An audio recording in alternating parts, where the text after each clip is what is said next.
Good afternoon, everyone. Thank you for joining us for this another session of the Amalgama Forum, TRAMA, the mesh between art and language in Latin America.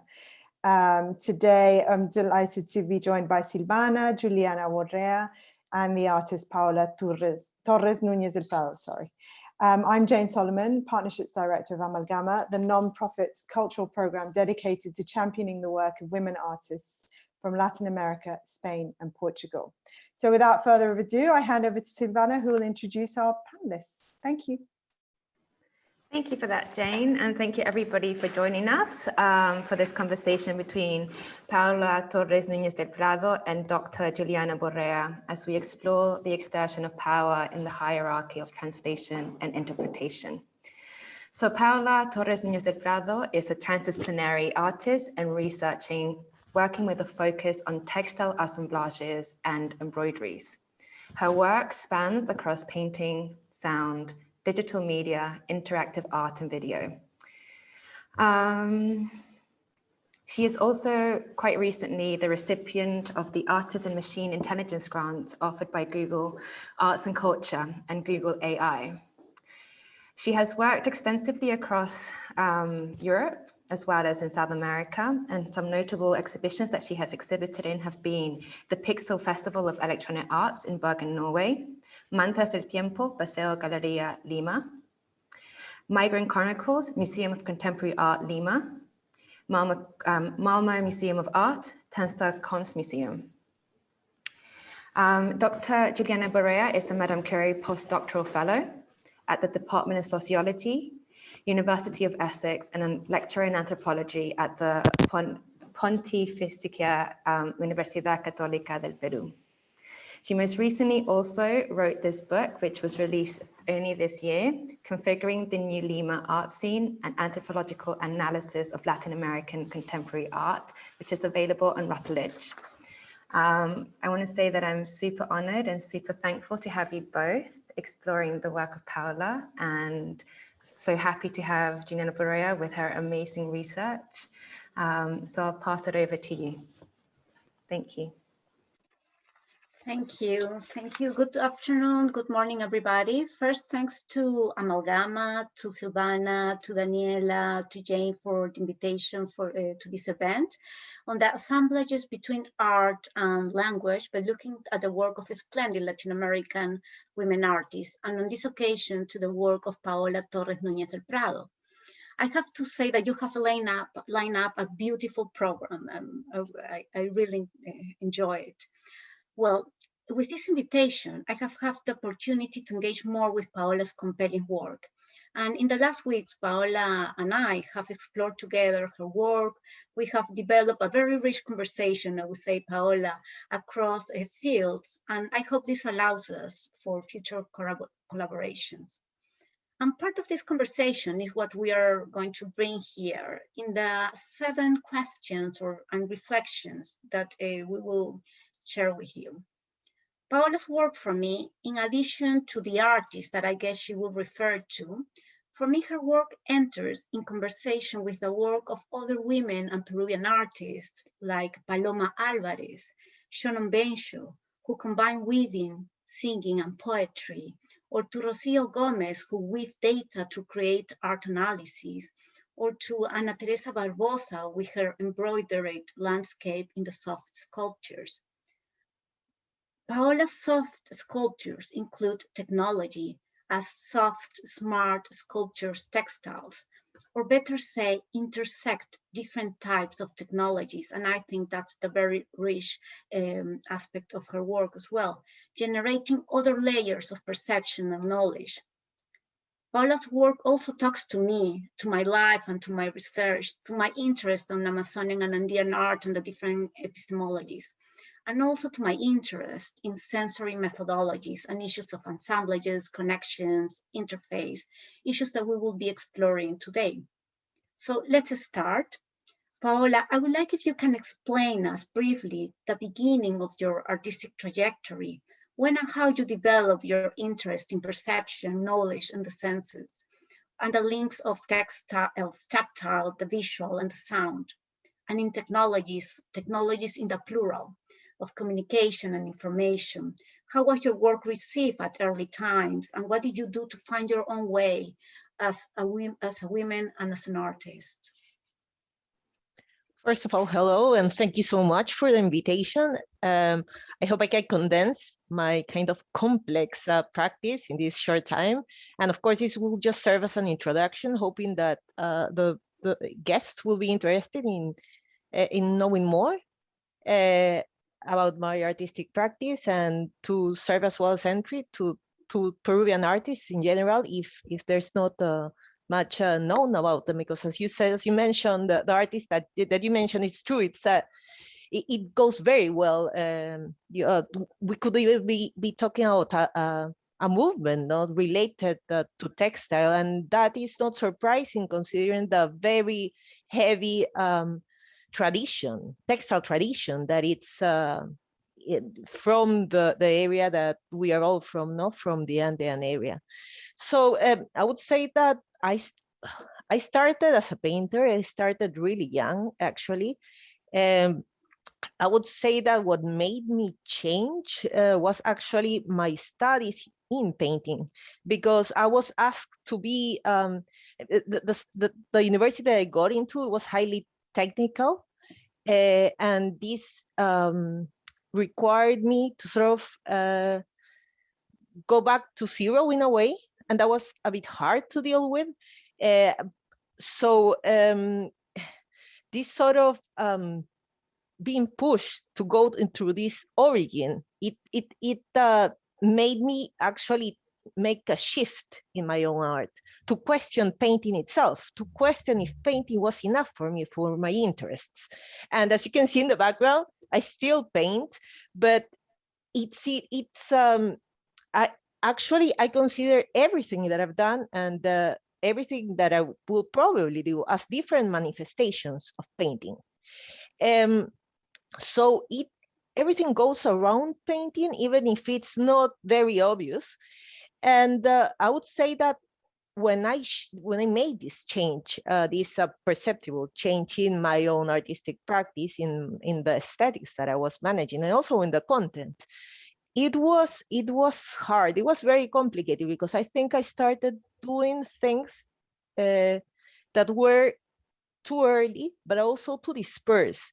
I couldn't really, at first, I couldn't really define what I was doing. I really view myself, that's how actually this role of artist as medium started, because I always felt that I was doing things that I couldn't really properly define into words. I think this inability of speaking was what made my work to be so related to speech.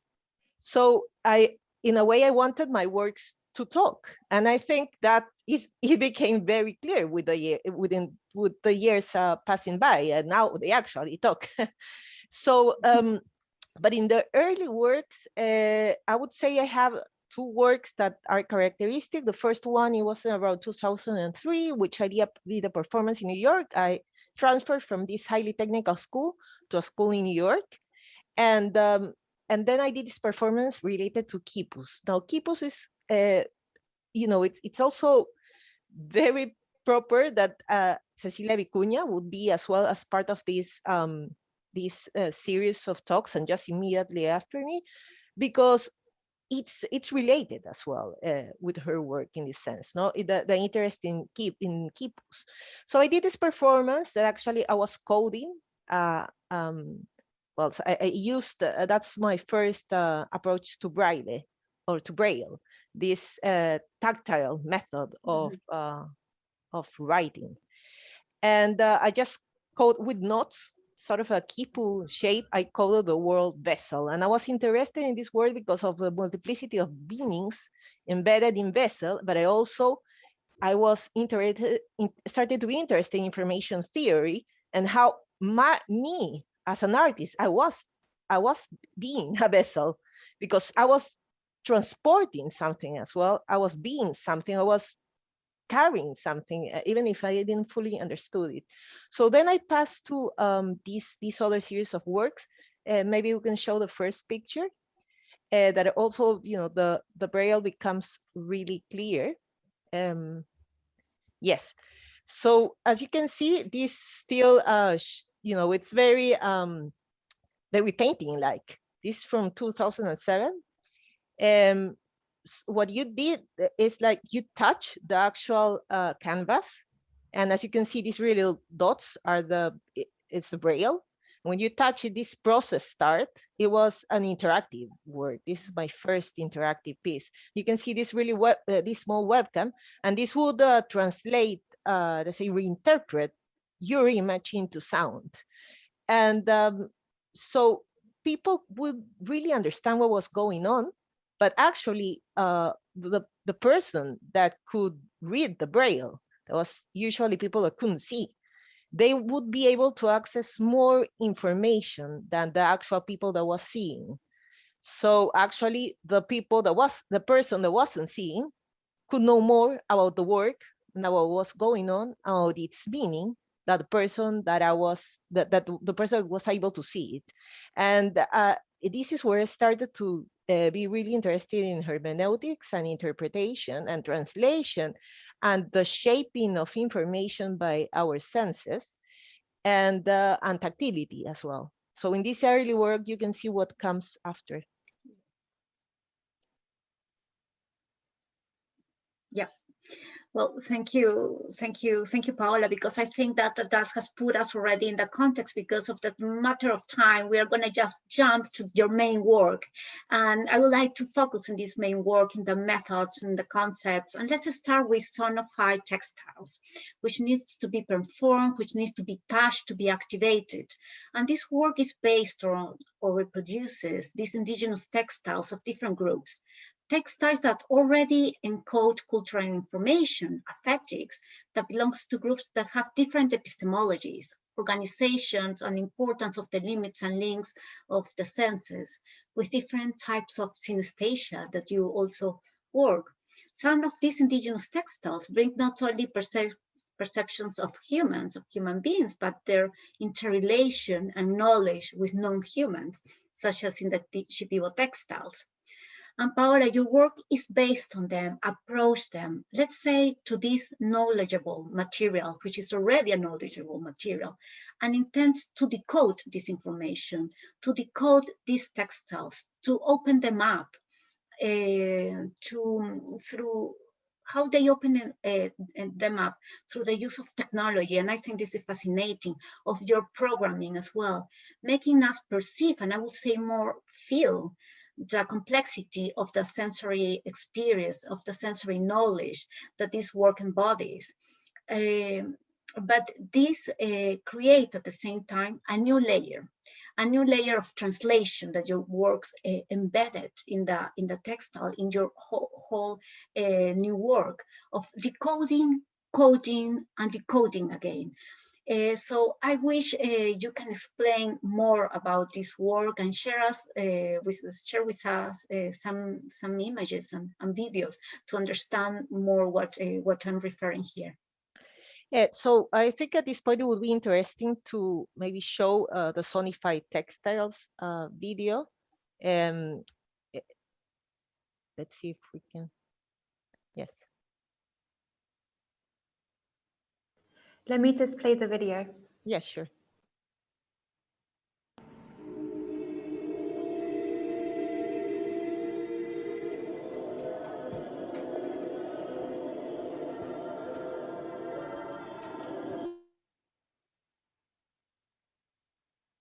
So as you could see, again, what you can see now is a real example of a performance that lasts around 20 minutes and that has these 3, sometimes 4 different textile controllers. That's how I call them. And they are quite particular because they started, I thought initially, well, not all of them, but the 2 main ones, for a gallery space. I thought them as an interactive piece, pieces of works for people to use. And then I realized that I was actually doing something like musical instruments. So since then, I've started playing them. I play them live in various parts, and these include voices, both voices of humans, voices of nature, and voices of the computer as well. These very highly synthetic sounds. So I play around with this idea of giving back the voice to a textile. My interest in indigenous groups and their knowledge is a bit because I'm also trying to place myself. And there's this view from the exterior, one being Peruvian, one is expected certain aesthetics, no? A bit like, what are you contributing from your own experience? And the thing is, in my own experience, is that it's very related to the lack of data, to missing data, because it has been in, I can't really define myself as belonging to the West or not. Even if I received a very highly Western culture, I could feel that it was almost incomplete. There was something lacking, and I've always had much interest in more traditionally linked knowledge, either it being archaeological or ethnographical. This is and I use those terms so you can understand what I'm referring to, and also the question that this differentiation, right? What kind of knowledge is within the ethnographical and which one is not? What kind of why this knowledge is not say included within more philosophical, I mean, dealt in those circles? No, it's always classified, it's always taking sort of and I'm going to say it like primitive thought, right? So at this point I question a lot of the context that we're at, what Western thought has led us to, to this climatic crisis, and how we need new technology urgently. So these textile controllers are related to that, are related to design, and also a different way to approach technology, a different way to play live. So a more emotional, tactile, close to the actual device that you're using, and how this device, how the shape of this device, it's also linked to what you're hearing and what you're seeing as a performance. So this performance actually questions musical performance themselves and how we use musical instruments or the computer in such performances, no? Yeah, when we talk about these issues, you mentioned this idea of softening the technology that I love. That how your controllers and in that textile is allows like softening this technology.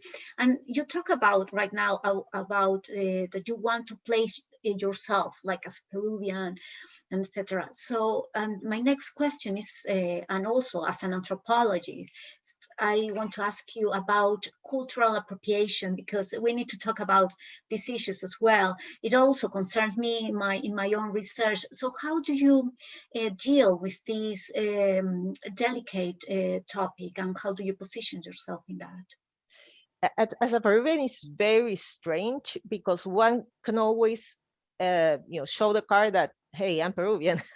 So I'm talking about the traditions of my country, but at the same time, a lot of indigenous groups have had a very different upbringing and context that say the way that I was brought up.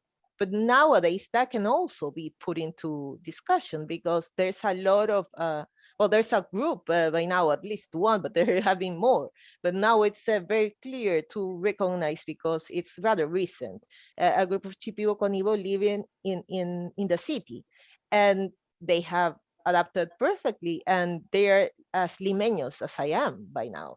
So, and yet they keep their own culture, and then they self-identify as Chipibo, but at the same time they self-identify as limeño, and many of them have been born in the city.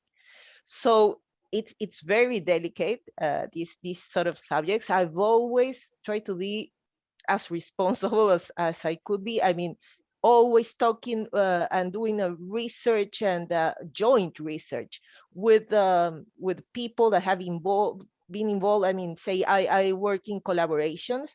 I usually, whenever I touch the subjects, I include a documentary as well that presents the person that I'm working with, that exposes certain problematics related to the social or the political or the economical or even the ecological. I feel that if, you know, this should always go beyond just aesthetics, always, that you, if you are going to work in this sort of collaboration, there needs to be a very important reason. And now another thing that it's very interesting is like, for one side, one could say like, oh, you do reference to certain designs or certain traditions, but at the same time, that's really not discussed from the technological part. Even if the technology or say certain components that I use when I construct these systems are not Peruvian.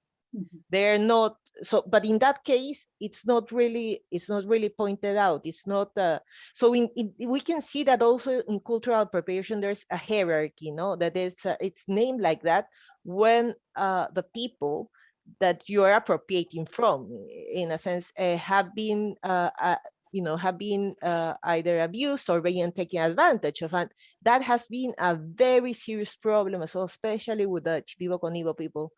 It's been cases from years that, you know, people have come as a tourist and taken the recordings and sell them abroad. So, for example, when I use this controller, it's very much like a Shipibo Conibo. Maybe we can show that video so you understand what I'm talking about.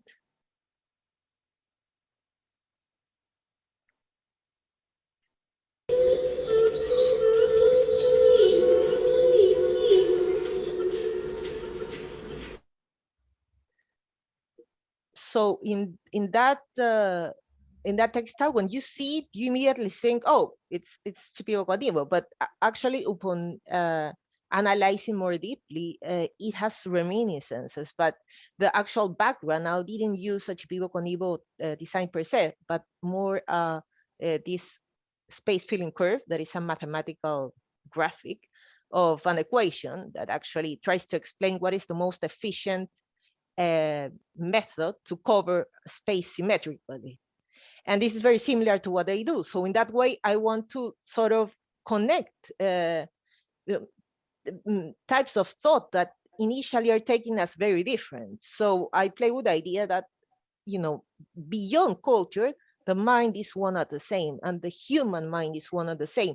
And we will keep on seeing the same patterns because that's how our mind is physically structured and how our senses process information. So there will be always similarities. So I try to also, you know, work in both, no, in between the difference and the similarities beyond culture.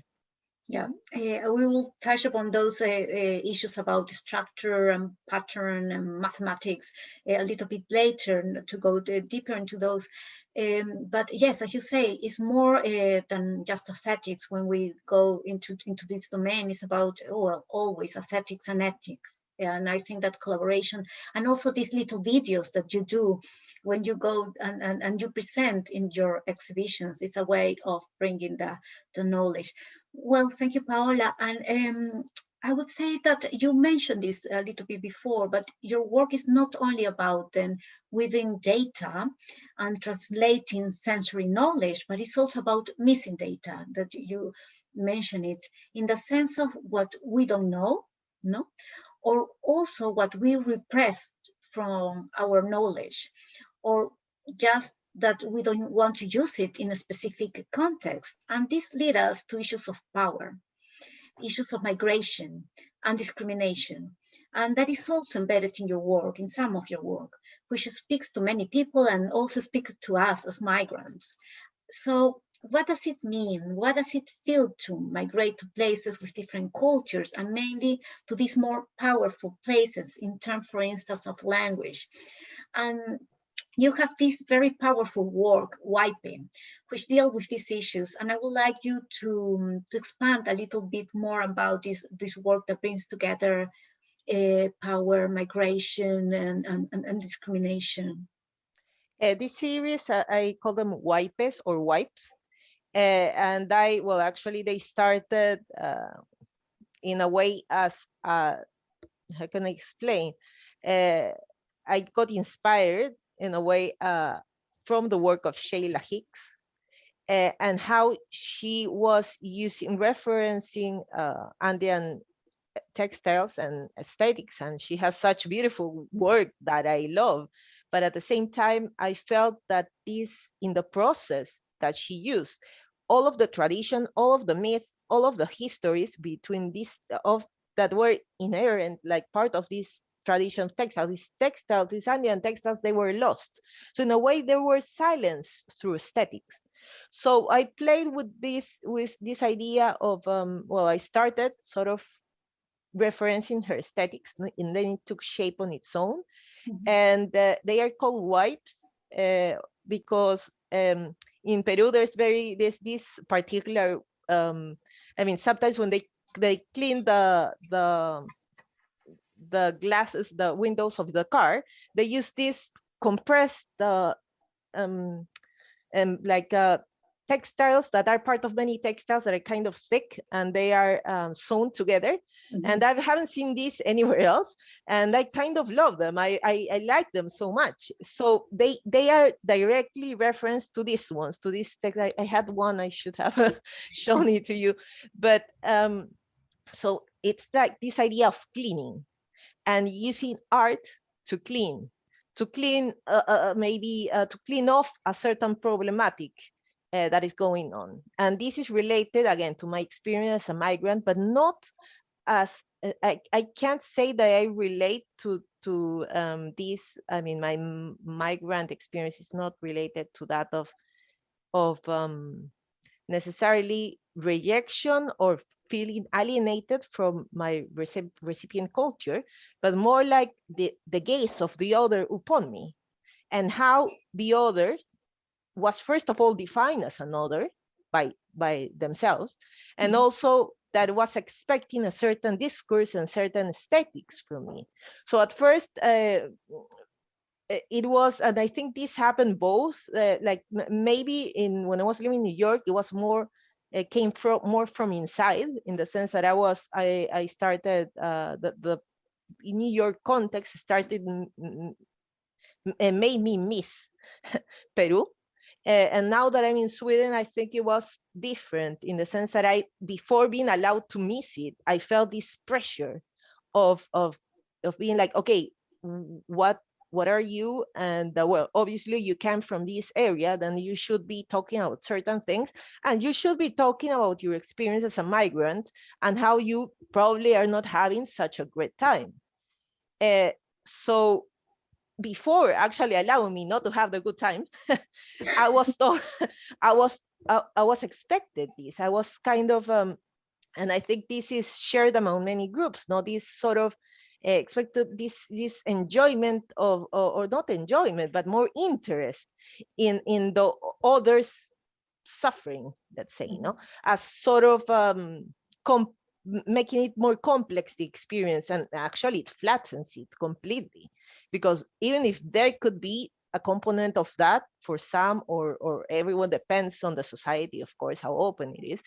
But the sole fact that you're expected to do that causes a very complex feeling and thoughts related to this. So yes. Yeah, I read an interview that someone made to you, and talking about the term of diaspora, Yes. and how you criticized. You said, I don't feel in a diaspora, and when I read that, I was like, oh yes, I don't. Yeah, me neither. So this is thing more of in between or into places, but yes, that sort of discourse is kind of, that's not as rich as the diasporic discourse in terms of what impact, so what is fashionable, or let's say in the discourse. Yes, but you have that experience, which I think it's great, and you reflected in these textiles as well, and also about you talk about this kind of loss of language or discrimination as well of indigenous people migrating to the city. And if you can explain that, and I don't know if you have some work to Yes, actually it would be good if the next video is shown. Because this video has it shows part of the wipe series. Existen generic pure spooners. Tu corazón se rompió entre dos lugares.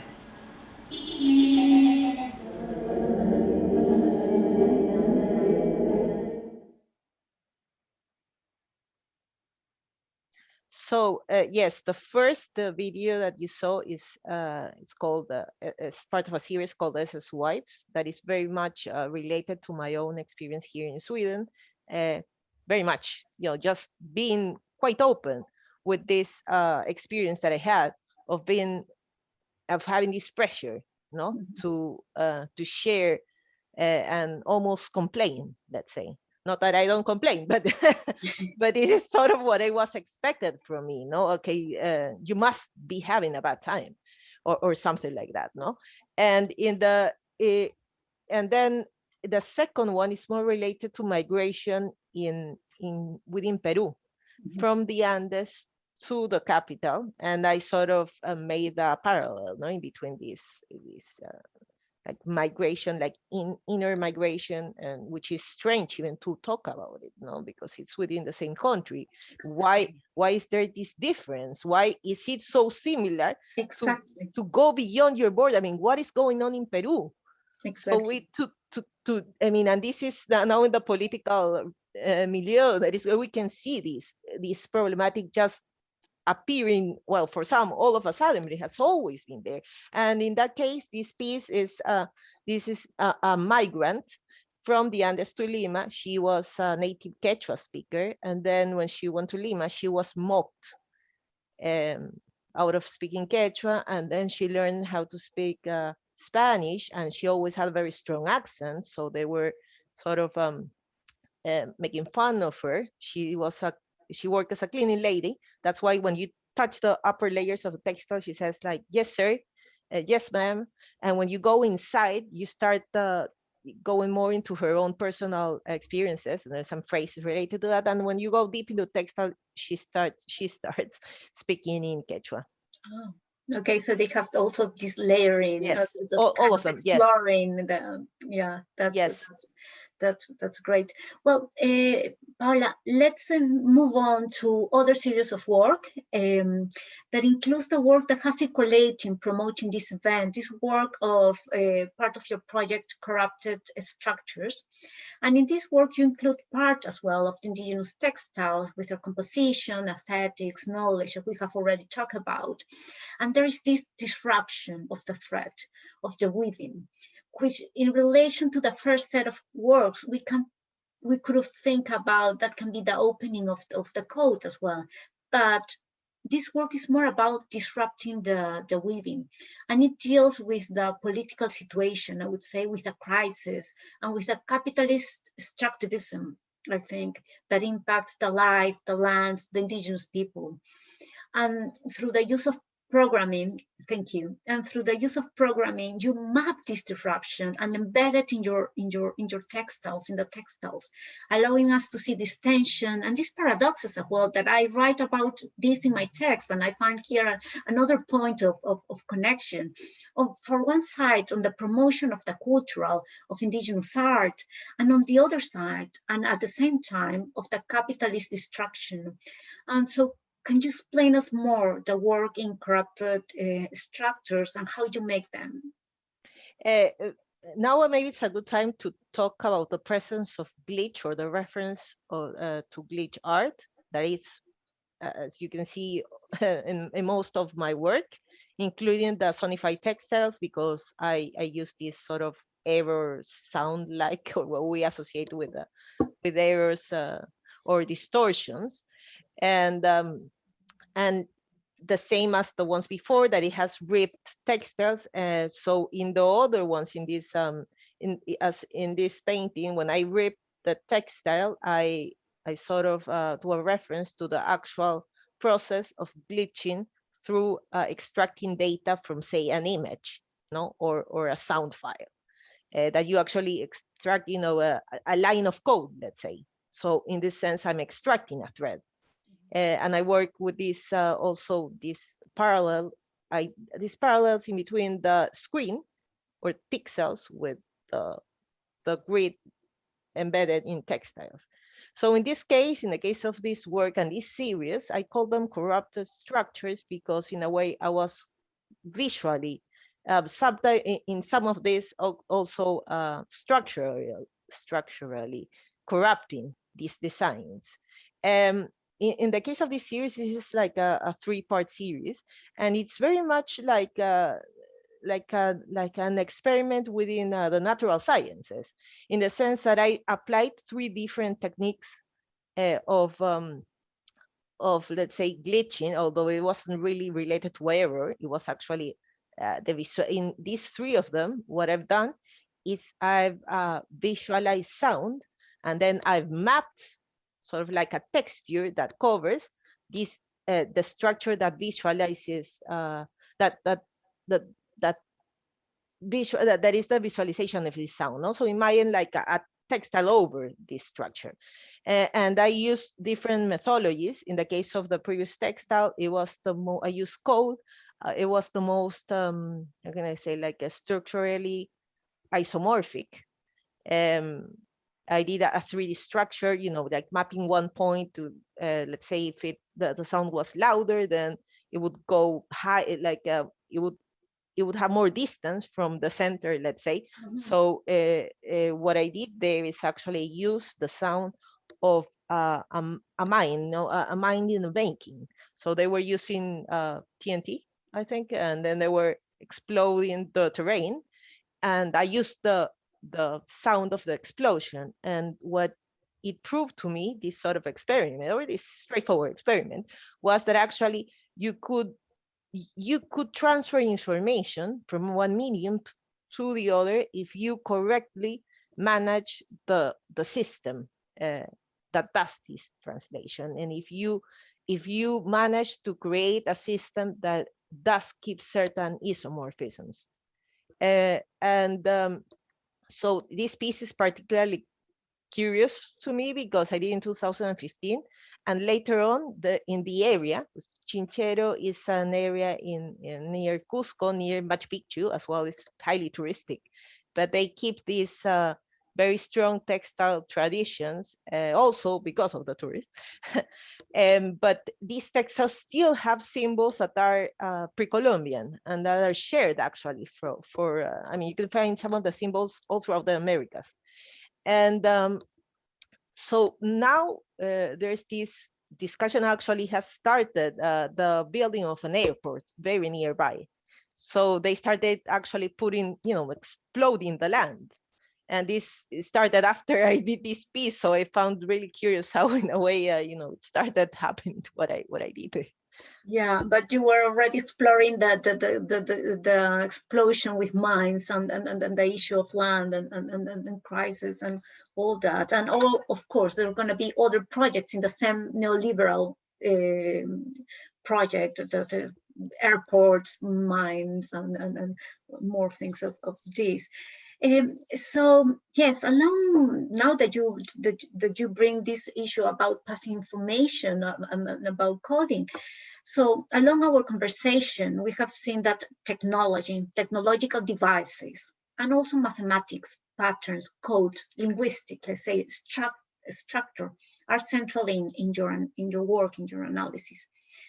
The technological devices that you use and the programs that in many cases you have created, you have programmed, are not only vehicles, I would say, to achieve something in your work.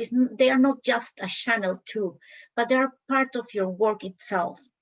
And these technological devices locate acting at the interface. Now we talk about this concept, translating codes, passing information, as you have mentioned, but in doing so, they generate a different layer of interpretation, a different landscape, and all these comprise your work. So I feel fascinated how technology allows you to do this, and is so central in your work. As a curator as well, because I'm an anthropologist and a curator, I have to say that I enjoy deeply the work that you do in collaboration with a mathematician, Michael Hurtado, named the curatorial text, in which the curatorial text is a mathematical formula. And that talks beautifully, I would say, about the sense of your work. So I would like if you can expand more in your use of technology and what these devices allows you to do. And particularly, I would like if you can explain your recent project as part of your Google residency called IALSON, in which you give voice to the quipus, intersecting the technology of quipus, which is already a technology, with this more new technology, making the quipus talk. A voice that merges those of the artists, as well as you have mentioned, Cecilia Vicuña, Edison, that have explored the quipus too. But let's focus here on technologies in your work, the different and the plural. Well, for once, I try or I start by putting all technologies in the same level. So, of course, textile technologies are just as technological as a computer in that sense, no? First of all, because by now it's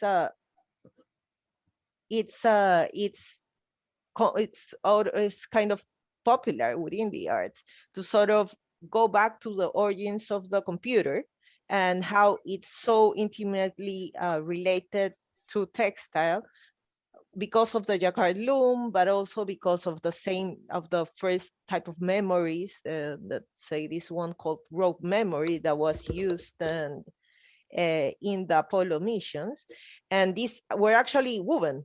They were like woven with magnets. And I'm not the only one talking about this. I should place myself among other artists, as well from Latin American origin, that are talking about that. Not only that, in more Western art as well, no? So I would say this is a movement right now. But at this point, what I'm working on is to define a movement within the arts of Latin American origin that is very linked to the quipus. Because by now, there's a multiplicity of artists since the start of the 20th century up till now, and especially nowadays, that use the quipu as a data device and very much connected to data art, and in that way to art and science, the art and science movement. And I think this is a key moment, I would say, in the history of arts, because I would say it's the first time, or one of the, maybe I'm wrong, but at least for me, it's like the first time that you can see clearly a movement that starts in the Andean region and extrapolates to Europe or US or other more like hegemonic centers, no, of culture.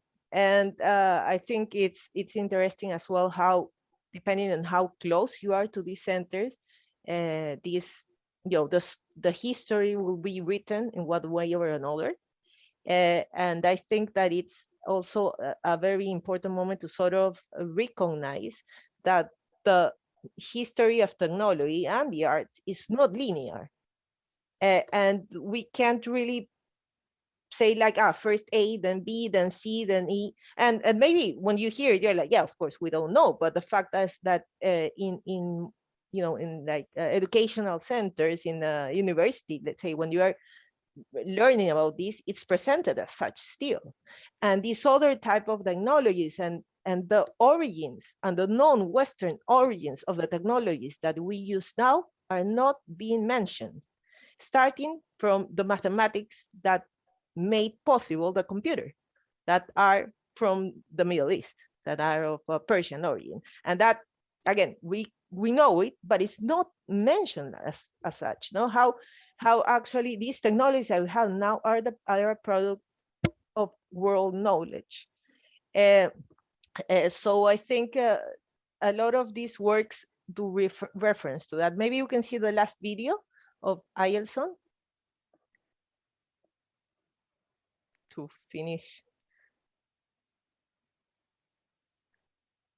Ciencia, ciencia oye al sol del cielo y a todo de ciencia, al que se me abandona, lo más aprecio que no es más tu ciencia.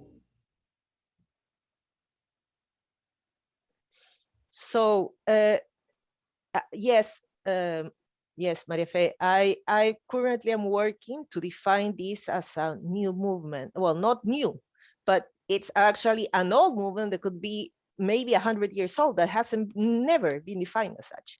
And that is surprising because also in between the people working within or referencing this device, they weren't talking among each other. There was never a community. At this point, I'm working for this to finally happen. Like I've written a manifesto. Soon this will be available. I will hang up and maybe I can share the website if you're interested in this. And it will be, hopefully there will be more talks. And what you saw now is actually a record that the voice that you hear and the content has been completely made by an artificial intelligence referencing quipus, because the voice is that of Jorge Eduardo Eyerson, which is a poet that has referenced quipus in his work. And I was interested in this in the afterlife of media, and what kind of afterlife we will now have when we die. But there is an AI out there that will be able to just say and create things that we never did while we were alive, and yet for the one that is seeing this, it will be just as us. This is a complex project. Maybe if you're interested, I can share some links, but it's quite, it will require another talk. Paola, I think that it's very interesting what you have mentioned about the hierarchies of knowledge and of technology that your work totally talks about, and tries to put it in the same level, and at the same time give attention to these disparities. I just want to bring the last question from me, and then there's other questions that the audience can are invited to ask. It's just, I want to bring another use of the text in your work. In addition to these texts of the textiles, let's say, of these texts of the coding, you situate your work in a constellation, I would say, of academic texts as well, anthropological, archaeological. When we were talking, you were mentioning Frank Salomon, I think, and Suidema mainly, and so how do you situate in these texts, and how this text triggers in you ideas?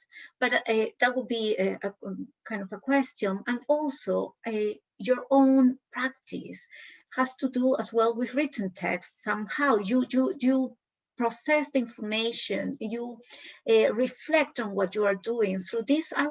They're long texts and thoughtful texts, and I would like you to explain us what this text has to do in your art practice and in your knowledge production, as well as you were mentioning the manifesto that you have just written. Well, text has been, has been linked not necessarily to my artistic practice, but to my experience as an artist. I mean, as I started painting, I also enjoyed writing. When I was a kid, I used to write short stories, etc. So by now, starting from the links with anthropology and other types of knowledge systems, again, since this is a personal interest of mine, I tend to read this a lot. And over time, I started referencing this through my work, and sometimes having a critical position to this text or the readings that it was given to certain cultural expressions, etc. So some of the works that I do are actually very linked, and I can pinpoint, okay, I'm doing this because in this text this was said, and I wanted to know if this was true or not. So I did this sort of experimental or experiential research, and then I came up with a conclusion. So in that way, it's very linked to science, not being social sciences or the natural sciences. And And as well, the fact that I've started, well, not started, but it's been a while, right? That I've been writing about my own work is because it has gotten really, really complex, so complex that in order to be able to allow others to understand the whole trajectory, I need to write it.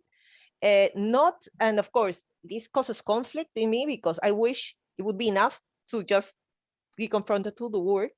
But sometimes, of course, because it's so linked with interpretation, it depends a lot in the author as well, how it interprets. And sometimes the author can give me even more readings than what I initially gave. And I'm kind of obsessive with this. My work is multi-layered. I am also like almost OCD in that I do one layer and then another layer, another, and all of them, they are, yes, very intricate. Okay, I have, oh, there is a question. Maybe, I mean, thank you both so much for joining us for this, and it's been an absolutely amazing, fantastic conversation. I have myself some questions, but also we have some questions from the audience. So maybe I can start with them. Mafen Salazar is wondering, is this the new artistic movement of the Quipus? Yeah, I would be interested in answering to the other question. The thing is in here is that you need to understand I already answered to Maria Fe. Right. Yes. Okay, I understand. sorry. I read it immediately, and I answered her. Okay, so maybe I can, because not everybody can see the question. So if you read it, if you let me read it. Okay, so yeah. You answered that question, so let me ask the next question. So this is from Matteo Norsi, and he says, congratulations to Juliana and Paola for the very interesting discussion. The work that has been presented is obviously emerging from compelling personal artistic research, yet it is not clear how the practice deals with the issue of cultural appropriation, adopting indigenous artifacts, concepts, and way of storing information.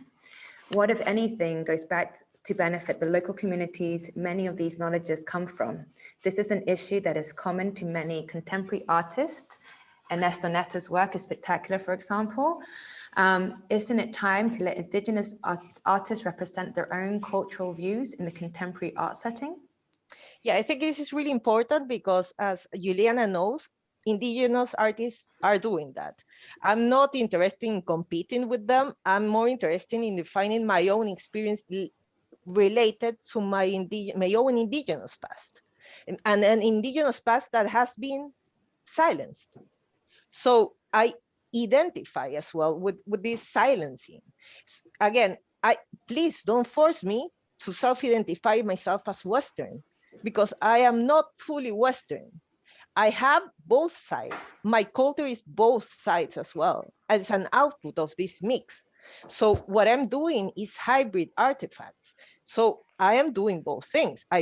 In my hybrid practices related, say, to the Sonified textiles, they have both. They have technology. This technology that is referenced directly to the West, to advanced technology. They are new in what they do, but at the same time, they also reference this other side that I hope I have the right to reference, because because I'm a mestizo. I'm a cultural mestizo. I'm ethnically mestizo, and it's also and I understand it's very complicated to process this from other groups, because they immediately, and this is something that's related as well from to the migration subject, they immediately ask you to present yourself as either one or the other.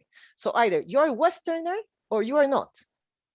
And what happens with my own personal experience, in which I don't fully identify to both of these sides?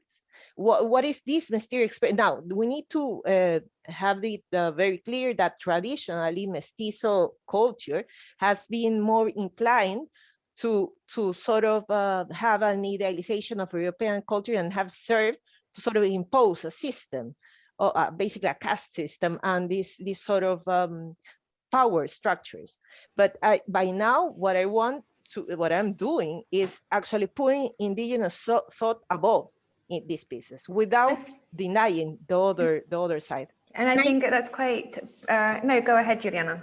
Yeah, Mateo, thank you very much for your questions. And I would like to say that I am curator and I research about indigenous art. Right now my project is about Amazonian indigenous art, and I invite you to see the exhibition I have just curated at Art Exchange in Essex, called Placemaking, Worldmaking, the work of 3 Amazonian indigenous art. It's about Amazonian indigenous artists and their contemporary artwork, bringing to this global circulation.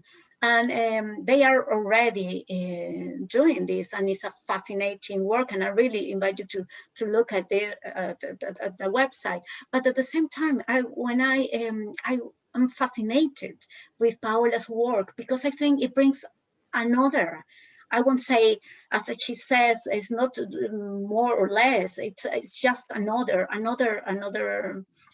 possibility of looking at these things. And she brings us also other ways of asking questions and about feeling these sensorial perceptions, and bring the hybridization of the work. I asked this question in a sort of, I won't say polemical way, but it's a question that needs to be asked and answered, and also problematize us and let us in this maybe not comfortable situation, because are not comfortable topics. And we talked about before with Paola, yes, we are putting these questions here, but there is appropriation from different groups. There's appropriation from all the groups, but of course there is a level of power, and there is a level of that we need to put it in place. But yes, please, indigenous artists are there, are circulating. They need more voice and more platforms, definitely, yes, but it's luckily happening somehow. I think something that also pops into my mind, which I really find very fascinating about Paola's work, is how she uses translation as a tool. And she then uses technology to create systems which kind of flattens down the hierarchy, which is, you know, of course, there's hierarchies within rules, because then it becomes like a positive and a negative.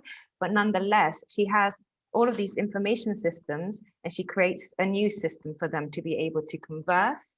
And again, like the very first work that she showed, which was the Braille, you know, which was, it created this multi-layer between what was visible, what was not visible, what was tactile, what was not tactile, but the information that was missed for people that could hear and see, to the person who could not see and read the Braille and also hear, was really important.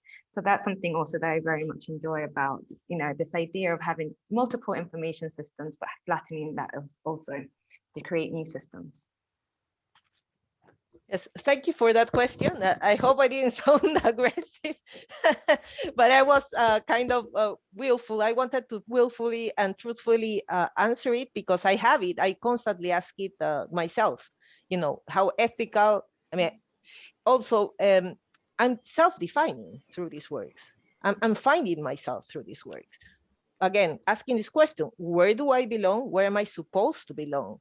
And if I should, and why am I constantly being asked to either take one side or the other, and never, ever I will be able to be of one side or the other, never. So within these pieces, I try, as Silvana said, to do this third type.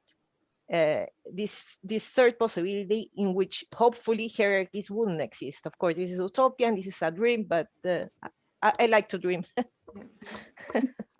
Thank you so much, both of you. It's such a pleasure to have your wealth of knowledge from both ends. It's super, super fantastic. And thank you again for joining us. And thank you for everybody who's also listening in and has been part of the forum. We have another visit tomorrow.